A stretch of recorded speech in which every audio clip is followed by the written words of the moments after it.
And good morning, everybody. Happy Sunday.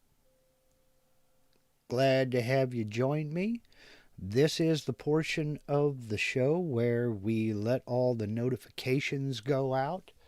We let folks get settled in, and we kind of wait for the clock on the wall to hit 12 noon Pacific time here in the U.S.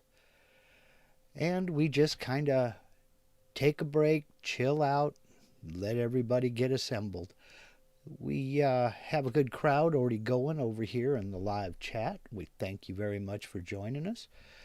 And if you're watching this on replay, just go ahead and scrub past this graphic that you're seeing right here on the screen right now. And we'll wait for the clock to finish striking 12. Then I'll come over here, reach over and click the magic button. Say, hey y'all, how you doing? Oh, holy cow, this camera is zoomed way out. Look at the mess you're seeing. Oh my God. This is horrific. I'm going to have to fix this later on.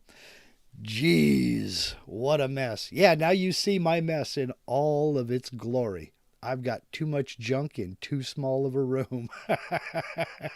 This is actually kind of embarrassing. Oh well, I'll get over it. Let's just say happy Sunday to everybody. Glad everybody's here and doing well. We've got quite a group already. Let's go ahead and do a go down the list and see who all's here. We've got Ice Cream 62.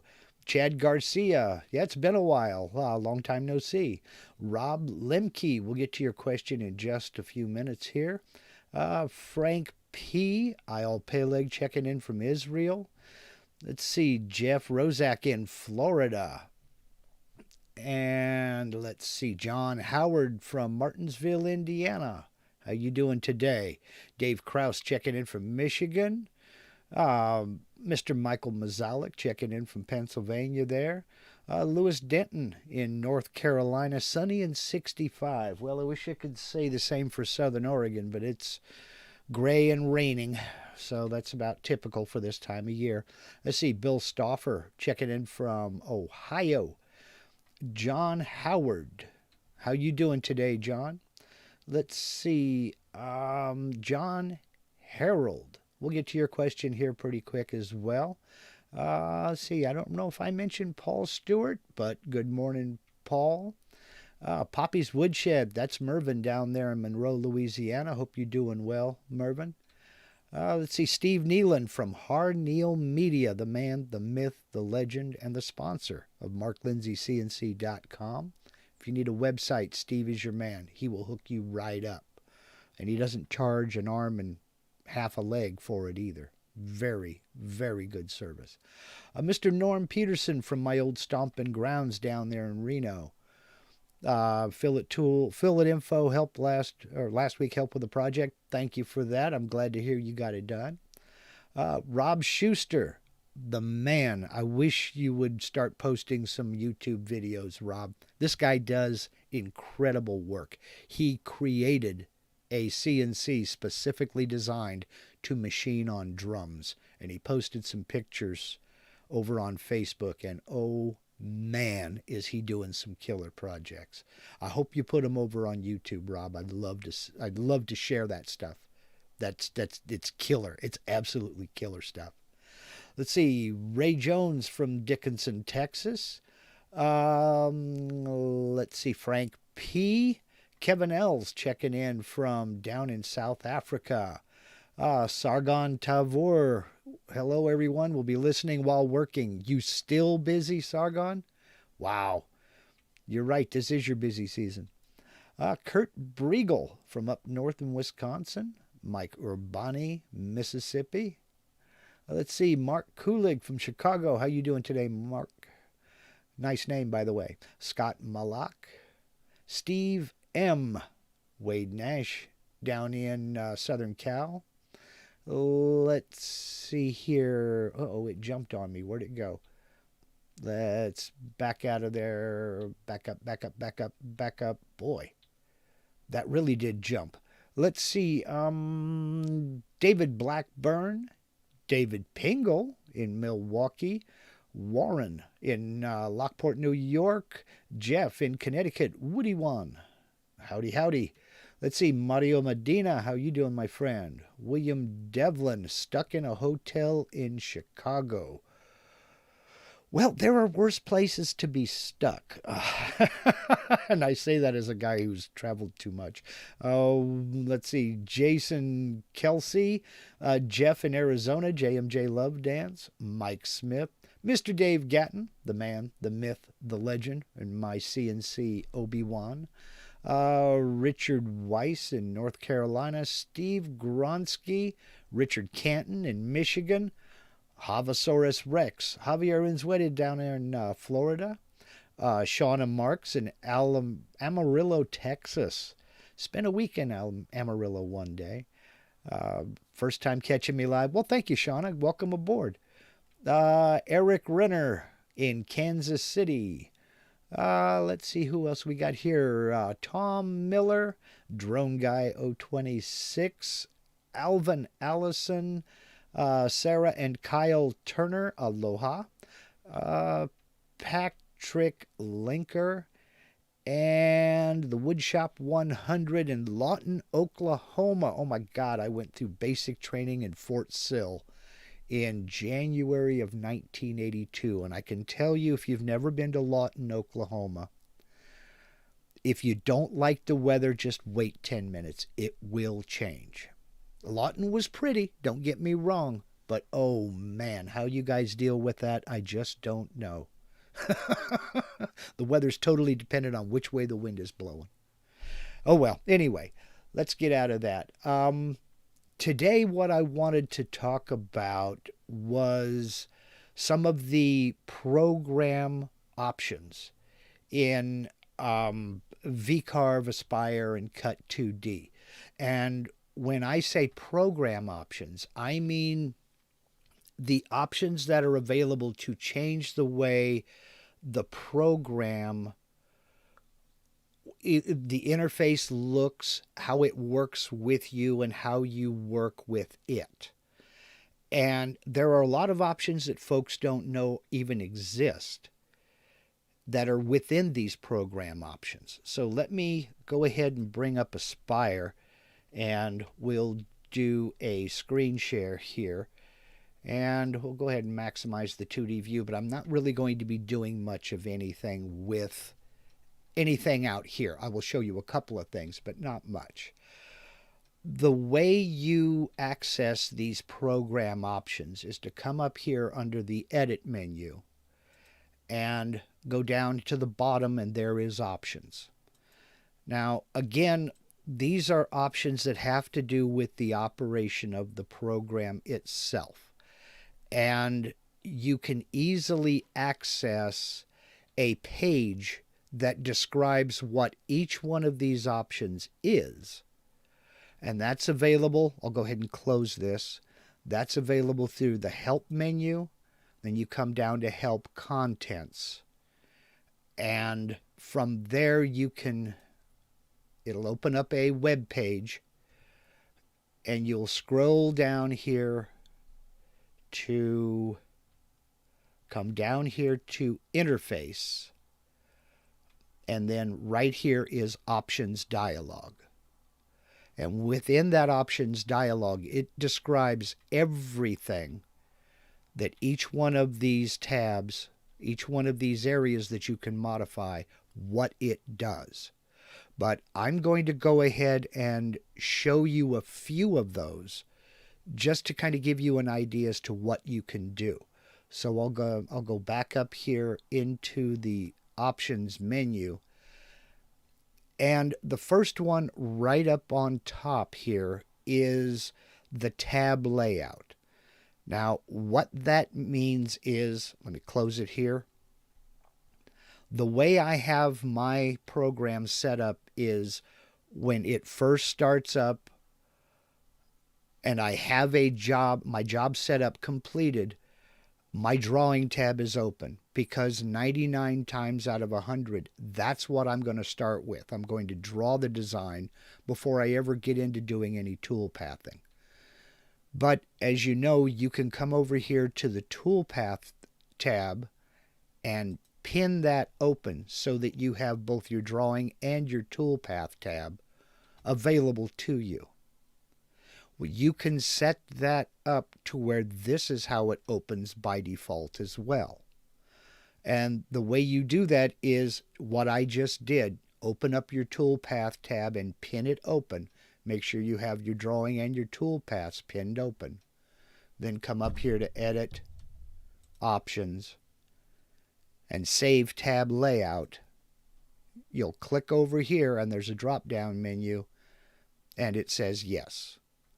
Click OK, and now every time you open VCarve or Aspire, both of your tabs will be open by default.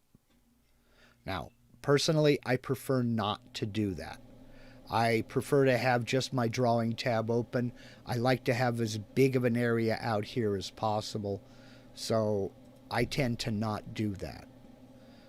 Then I'll come down here to Edit, Options, change that back to No. But that is a program option. You can have that set up that way if you prefer. Also know that some of these changes will not take effect until you restart Aspire. So some of these you will change the option, then you'll have to click OK, close the program, then reopen it before they will take effect. And you have various little options like that within here. For instance, when you first start the program, you have a splash screen that opens up that says, in my case, Aspire and the version number, etc. And then the program finishes loading and it opens up. Well, here you can change that to where it doesn't show you that splash screen. It just puts all of its resources into opening, and it immediately opens in that in the window. It just doesn't show you that splash screen.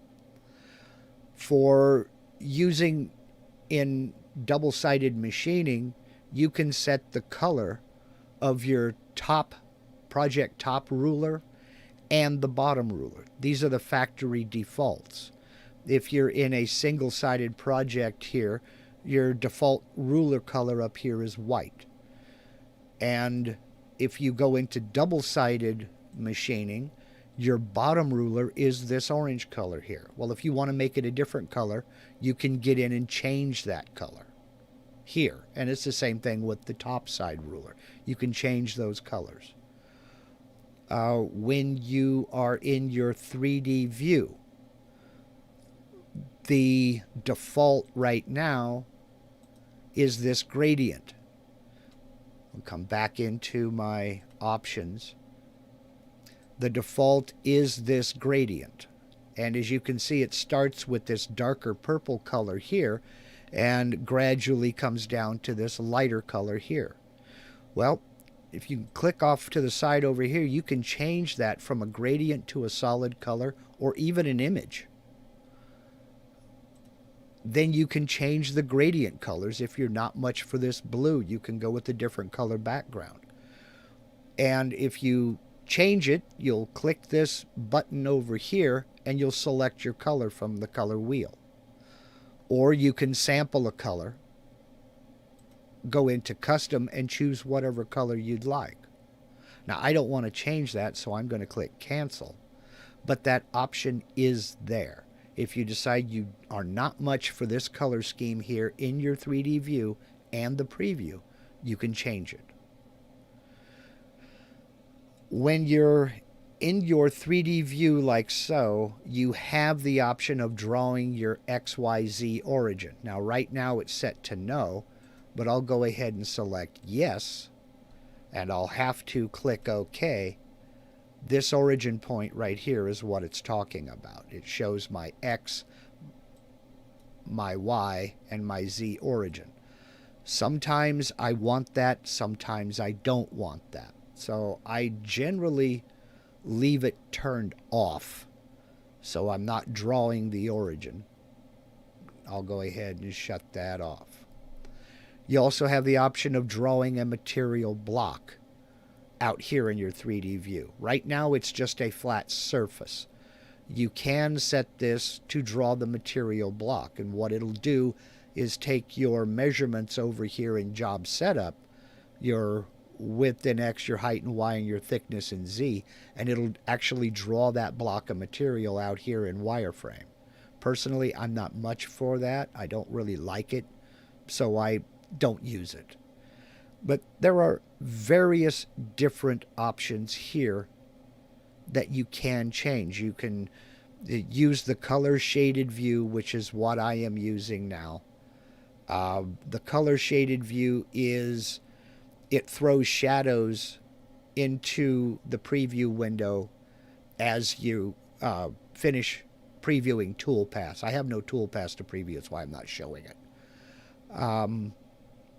When you go to print a preview photo, this will let you print that shaded background.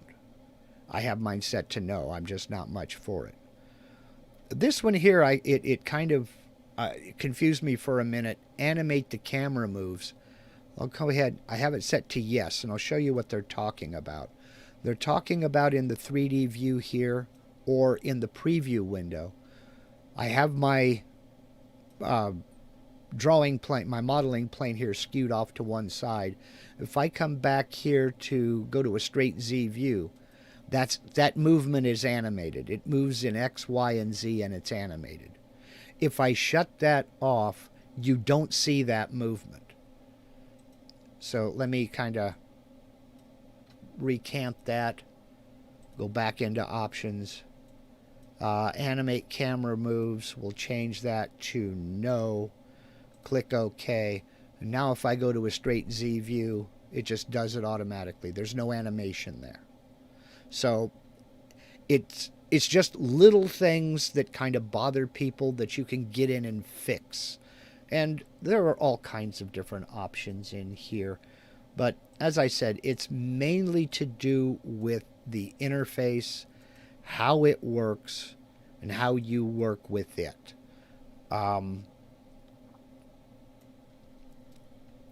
Let's see, there are 2D solid preview colors you can change. Obviously, yes, I'm doing the create 2D previews. 2D and 3D toolpath tolerances. There's a few things here that are kind of neat to have, and some of them don't really do much of anything. And again, I'm not going to go through all of these. I'm just kind of giving you a little idea as to what is available that you can change and what you can't change. For instance, your recent file list. I have mine set to 10. And what this has to do with is, let me go ahead and close this file. When I come into Aspire, the recently opened files, mine will show 10 here. Now it's only showing 4 because I was in here playing around and resetting things to do this demonstration. But when I have it set to 10, the last 10 files I opened will be listed here. So I'll go back in to create a new file and just accept whatever's there. And where you change that is down here, your recent file list. It will list the last 10 files that I used. Right here is your recent file list. I have it set so that when I come up here into text or draw text within a box, it will remember the last 5 fonts I used, and those will be at the top of the list. Now this comes in handy if you use the same fonts a lot. But if you don't use the same fonts a lot and you just want your whole list, you don't want any of these fonts listed, you just get in and change that number to 0. Then it won't save, it won't remember what fonts you used last time. If you wanted to remember the last 10 fonts, you get in and enter 10. I'm going to keep mine at 5, and it will remember the number of fonts, the last 5 fonts I used. Let's see, we'll get down into here.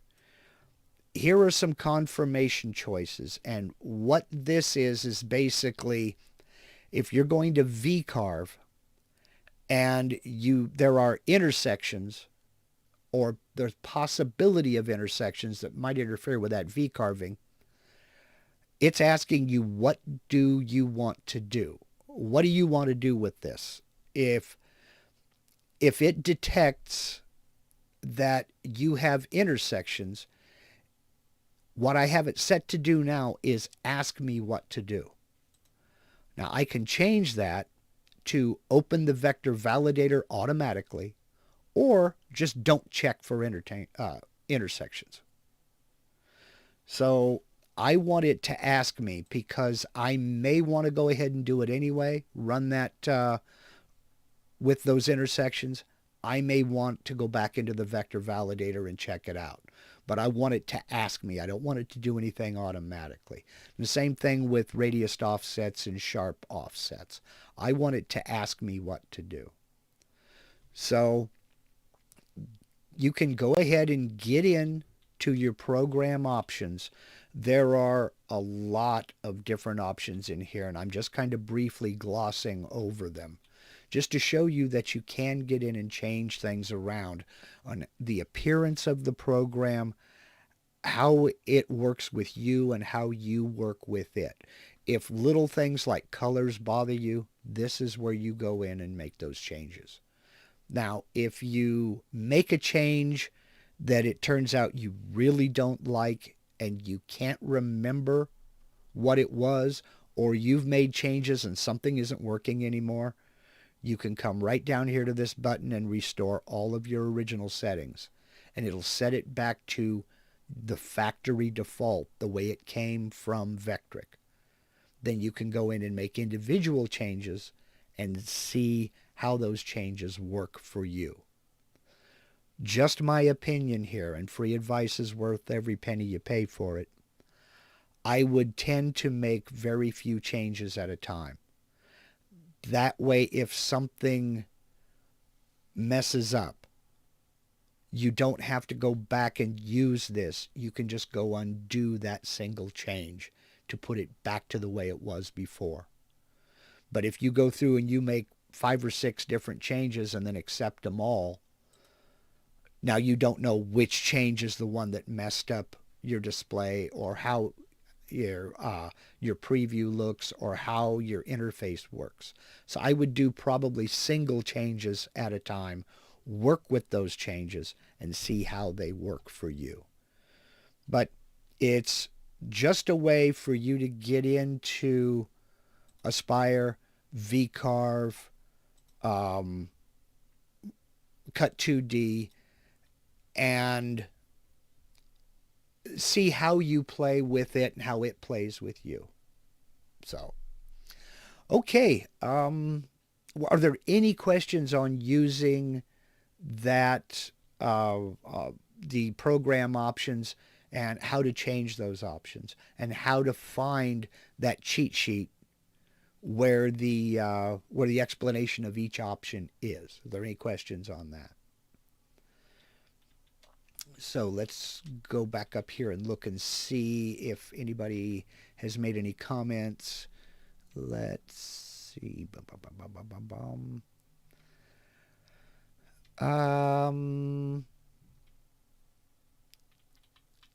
Let's see. Okay, I am not seeing any kind of questions on that.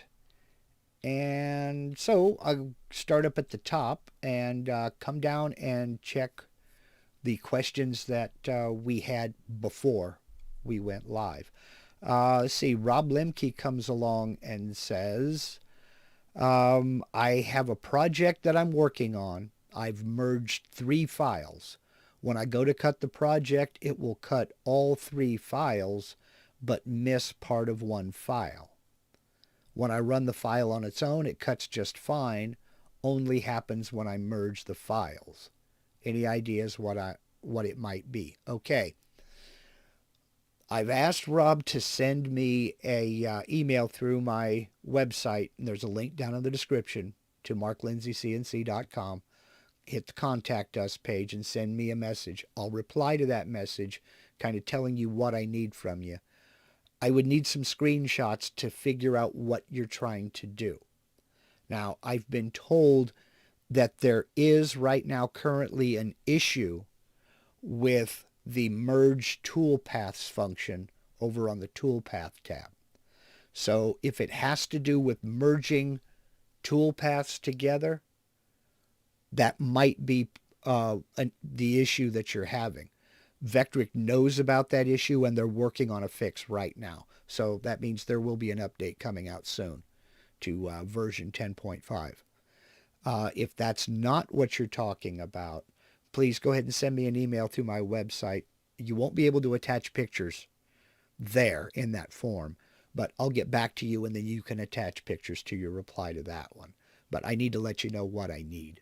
So if you're taking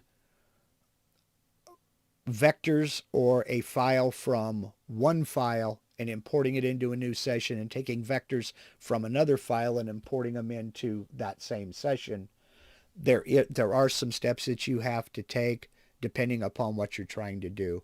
I just need to be able to see what you're trying to work on. So I hope that helps out. Let's see. Ayal Peleg. He sent me an email in which he was talking about drilling holes through some 18 millimeter thick maple. Now, I need to do a couple of disclaimers here, Ayal. First of all, you were using Fusion 360, and I don't use Fusion 360. I don't know the program very well at all. But he was addressing an option they have in Fusion 360 called the breakthrough feed rate, which is basically you can adjust the feed rate of a bit as you're drilling down. You can adjust the feed rate where that bit actually comes through the material. And he was having some issues with burning. Now, I have never used any kind of a breakthrough feed rate. I don't think that that's an option in the Vectric software, in that the feed rate remains the same. Drilling holes with a spindle, and you mentioned in your email that you were using a drill bit. I'm willing to bet that the issue was more with using that drill bit to attempt to drill a hole and the speed that spindle is turning. You mentioned in your email the speed was 12,000 RPM. Drill bits are not designed to spin that fast. So I don't know what kind of bit you were using, but I think that it may be the heat buildup. And if you slow down the feed rate when you went to break through that material, the heat built up that much more. So the partial answer to your question was yes, I would ignore that breakthrough feed rate. I may be wrong here, but my understanding is that that's designed for more brittle materials like an acrylic, where you have a chance of blowing out through the bottom of that material and breaking through. And slowing down to cut through is something that's desirable. I don't cut plastics. That's my second disclaimer. So a breakthrough feed rate is not something that I've ever looked into or ever used. So I have to claim ignorance on those. Personally, in drilling with wood, I use an upcut spiral end mill. And if I'm drilling a hole that's the same size as the bit, I just run a normal plunge rate as if I were plunging into the wood to start cutting a pocket. And make sure I use an upcut bit. If I'm pocketing out a hole all the way through, again, I use an upcut bit to evacuate those chips so that heat doesn't build up. Now, for your other question, which was, let's see, you put it down here.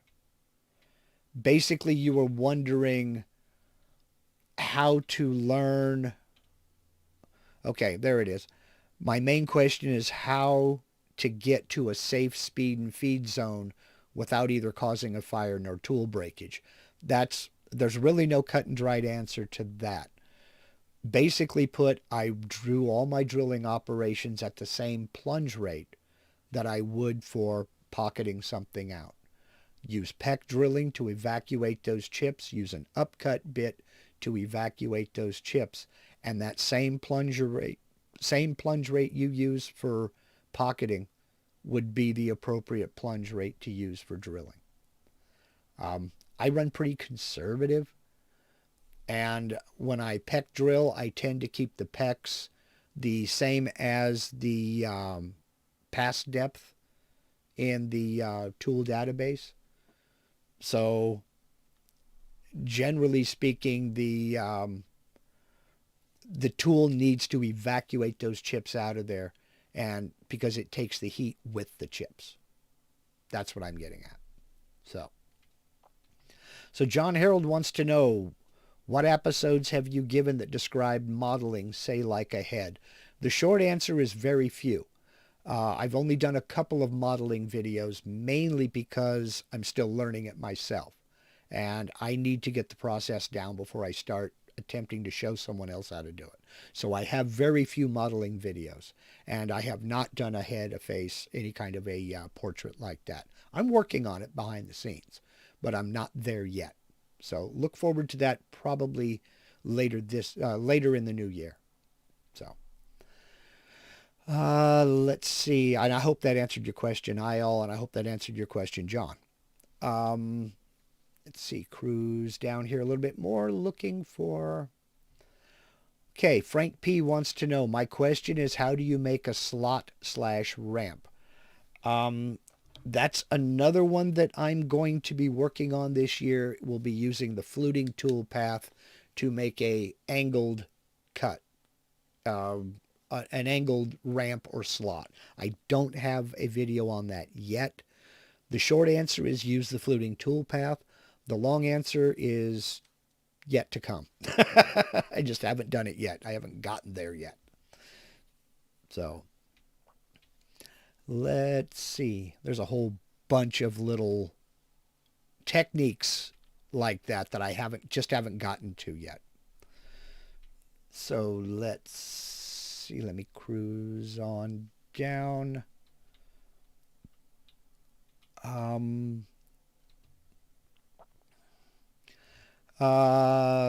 Commander P. Dave G, I guess. I don't know. I'm going to try to... I guess that's what that is. Just a quickie. Just use your video Mach 3 settings for my rotary axis from 2018. Help me get my new bit of kit running. Many thanks. You're very welcome. I haven't done a lot of rotary axis work simply because I got it set up, got it ready to go, and it was too small for what I did, or what I wanted to do. So there will be more on that coming after I get in the new shop shed. I really do need to get back into it because I enjoyed playing with it. Let's see. That wooden flag. Mark, what program are you using to stream your screen, camera, and microphone at the same time? Okay, are you talking about on these live streams? Because if you are, I'm using, Streamlabs OBS. That's my video encoder and my interface with YouTube. And it takes my camera feed, my microphone feed, and it has functions that allow me to share my screen with you that I have set up on hotkeys. So if you're talking about in my videos where I'm using the Vectric software, that's a program called Flashback Express made by Blueberry Software. I did a video on that about a year and a half back, something like that. I will put a link to that video down in the description of this video. I showed how I capture a video how I convert that video to a format that's editable in my video editing software. I don't remember if I went into my video and audio editing or not, but that's the program I use for capturing the Vectric software tutorials. Excuse me. Let's see. Lewis Denton said, did a 24-inch monogram. Congrats. Checked for closed vectors. Loops and letters showed open. Used node editing to cross vectors and trimmed. It worked. Is this the best way? Short answer, Lewis, is yes, that's the best way. The long answer is not every font is a good font to choose for what we do. Fonts are created to be used in like word processors and graphic imaging and things like that. They're meant to be used on a printed page where they're filled with ink. So things like open spaces in vectors and loops and intersections are going to be filled with ink or laser printer toner. They don't matter. They do matter to us. That's why there's, generally speaking, a bit of cleanup to do with fonts when you go to VCarve or 3D model them, because it takes all of those loops and it tries to model them, or it tries to VCarve them. And VCarving does not like intersections. So your best bet is to convert to curves, go in and use the vector validator and clean up your intersections, your loops, and everything else. Sometimes there is just no automatic way to do it. You have to go in and do it by hand. But yeah, you're doing it right. That's exactly what I had to do too. So Warren's Corner saying, more sticky notes on my monitor. Yep, that's what I'm here for. Mark wants to know, how's the build on the new CNC shed? It's resting comfortably, thank you. There will be some news on that a little bit down the road when I get back into making videos. But right now, no news is good news. And everything is just on hold. So, let's see. Mark Kulig wants to know, off subject, do you have any problems with Mach 3 settings change to default input and output values intermittently? No, I don't. I have never had a setting change without me changing it. I've never had a setting change. Now, let me load up Mach 3 and make sure you're doing something here. Mach 3 mil. Okay, come on. Load up. Come on. All right, there we go. Now I'll screen share. Something to remember when you are making any changes over here in the configuration window in Mach 3. If you make any changes in here, you go in and make a change in your general configuration, immediately come back into the configuration menu and go down here to save settings. If you don't hit save settings, any change you make in your configuration is for this session of Mach 3 only. And the minute you close Mach 3 and load it again, all those changes are gone. So if you make any changes over here in your configuration menu, make that change, then come back to the configuration menu and click Save Settings. That writes those changes to the XML file on your hard drive. Then when you come back into the next session of Mach 3, that change will be there. But if you don't do that, you're making changes for this session of Mach 3 only. So, I hope that helps. That happened to me once. So, let's see.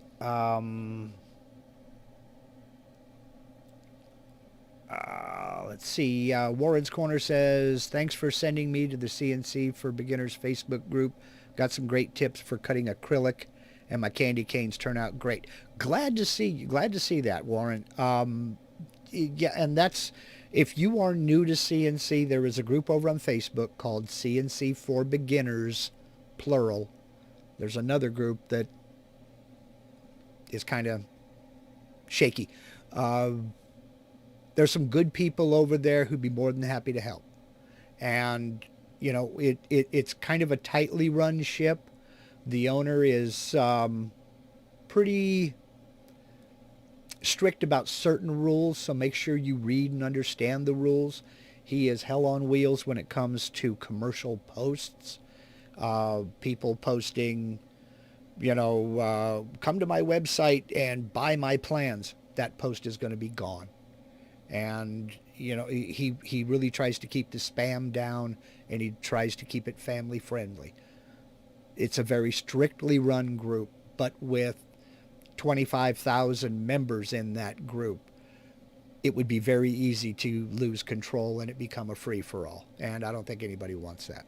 So, but it's a good group. There's some good people over there. There's some absolute artists with this software over there who are more than willing to help out beginners. So, by all means, jump over there. And I'm glad to hear that that worked for you, Warren. Let's see, IL Peleg says, it was recommended to me by the tool manufacturer to not use an end mill for drilling, but use a drill bit which is designed for it. Well, it depends on what you're making. It depends on the material you're drilling.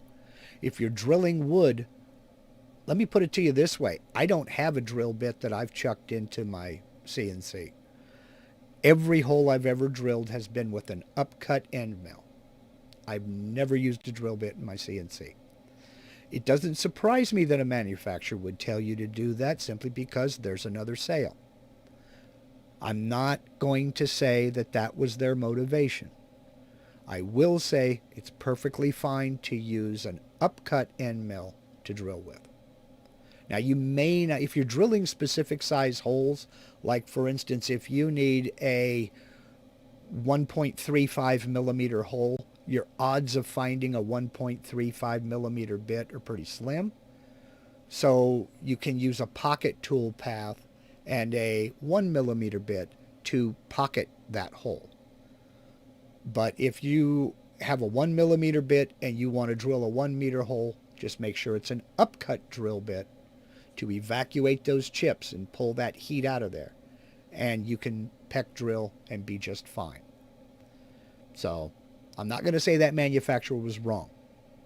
I'm just going to say that that wasn't the whole story. So, John Harold wants to know, what are the parts you have already done on modeling? I'll put a link. No, there already is a link in the description to the complete playlist on everything I've done for 3D modeling for the beginner. It's a very short list. I think I've done 10 videos on it. But I've done enough videos that I couldn't sit here and just off the top of my head remember a whole list. So go down into the description of this video. You'll find a link to the playlist of all my 3D modeling videos as it sits right now. So, and there will be more to come. So, Kurt Briegel, got to use the tape down method for holding material last night. Worked like a charm.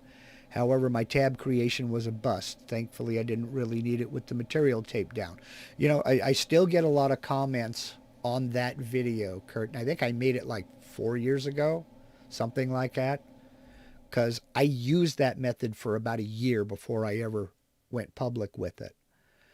And it has never failed me. Not one time. Not ever.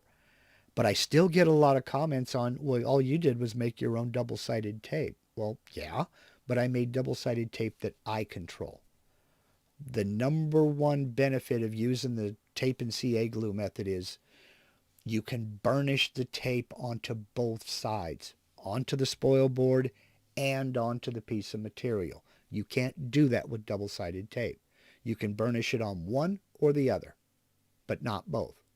So I burnish the tape down to the spoil board. I burnish the tape on the piece of material with a wooden roller. It's just a wooden brayer that I got at a local craft store. Then a line of, and it doesn't take much, a line of CA glue, spray the activator on the piece, get it lined up, press it down, hold it down, press it firmly. It's done. I have never had a failure, not once. So it does work real well. Let's see.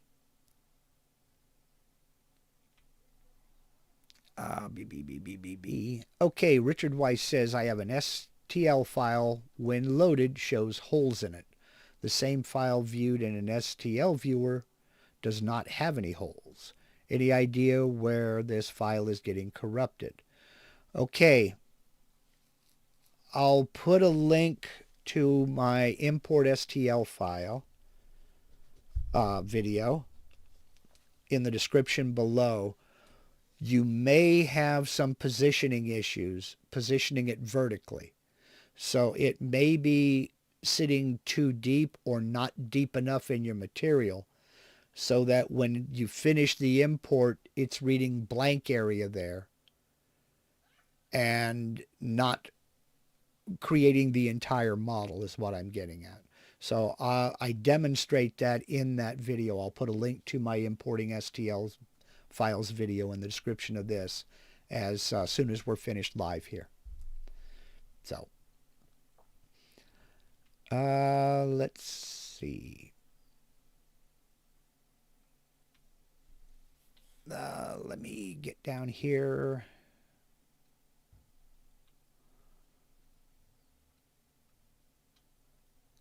Suicidal at all times says, what a name.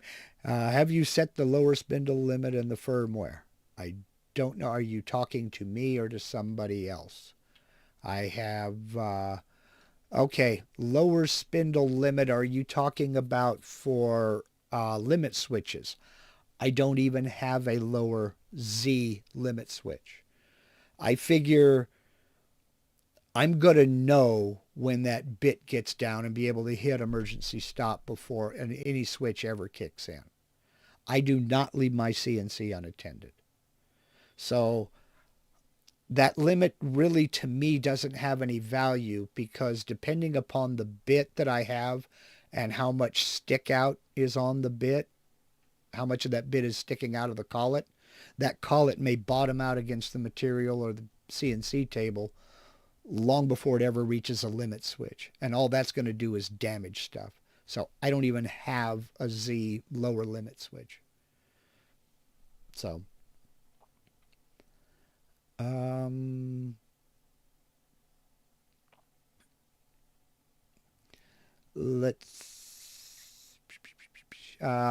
Allison says 24-inch monogram as you described and the fonts you use clean up as described. All good, but CA tape down was spotty. My vacuum sucked some of the pieces and tape off of the spoil board. Burnish that tape down. You shouldn't be able to take any of that tape off of the spoil board with a vacuum. Now, when you say vacuum, do you mean chip dust collector or do you mean vacuum table? Because if you're using a vacuum table, you shouldn't need the tape and glue. So, yeah. So, but yeah, I've never had a failure. Let's see.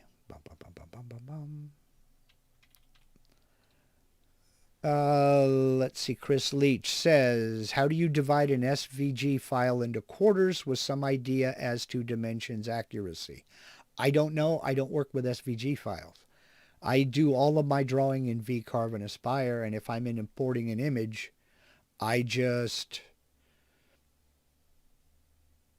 import, do a bitmap trace. I don't work with SVG files. In fact, my friend Steve Nealon helps me in the background with some of that stuff. I just generally don't use I don't use SVGs. Let's see.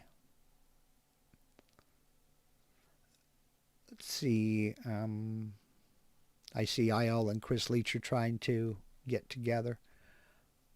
Alvin Allison says, maybe I need to reduce the suction in my dust boot. Okay, you're talking about dust collection. Burnish down that tape.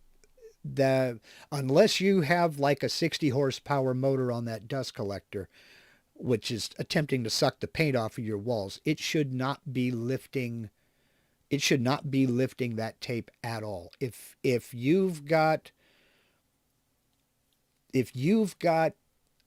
a dust collector that's peeling tape off of your spoil board, yeah, you need to reduce the suction and you need to burnish that tape down.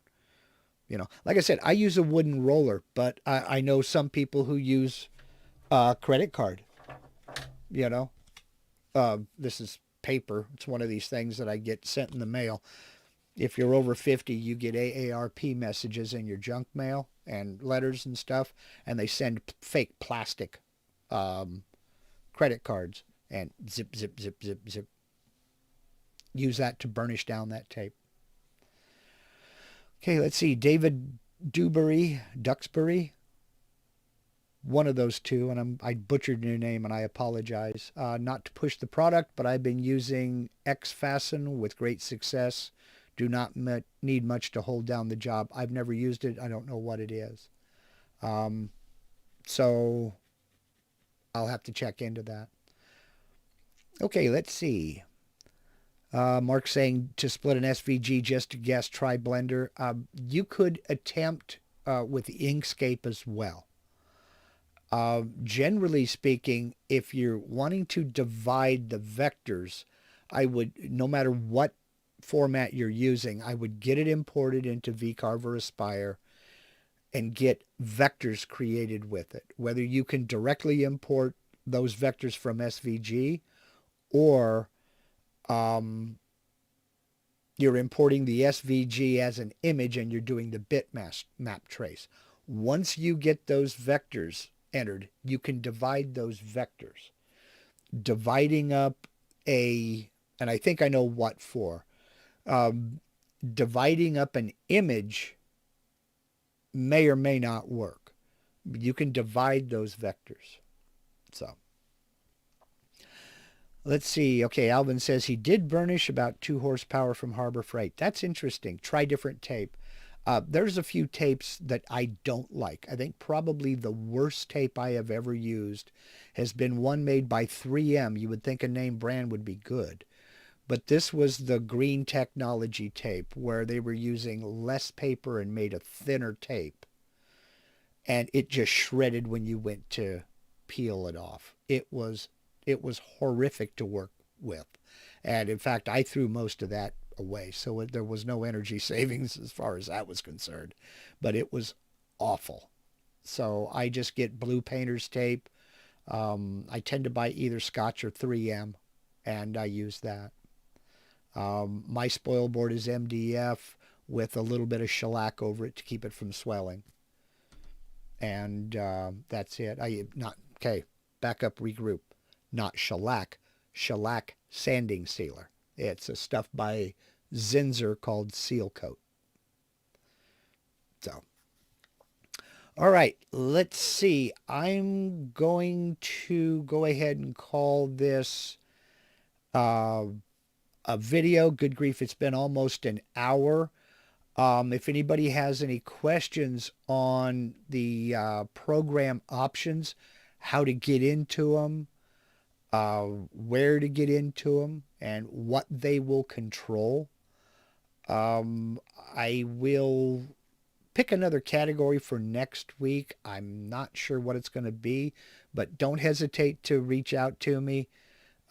Use the link down in the description to marklindsaycnc.com. Head over to the Contact Us page and shoot me a message. You will not be able to attach photographs or anything like that to that message, but I will reply to you, and then, send me pictures if I need them. And please don't send me files unless I really need to look at it. 99 times out of 100, I don't need the file. I just need a picture of what you're trying to do. There are, exceptions to that rule. So until next Sunday, I'd like to say thank you, everybody. Thank you very much for joining me. You guys, I got to say, you guys are, I've got the best viewers on YouTube. You guys really go above and beyond. Some of the stuff you're doing behind the scenes, the messages I'm getting, the donations I'm receiving through the links down in the description, and just the, you know, the concern with people reaching out to me and asking, hey, how are you and your wife doing? Is everybody okay? Um, I'm really blessed. You guys really, really are the best on YouTube. So thank you for just being you. Thank you for always being there. And I really appreciate you joining me on these Sundays and spending part of your weekend with me. So we'll go ahead and leave it there. I will see you next week. Don't know what I'm going to talk about, but I'll talk about it. And so for now, I'll just say, y'all take care.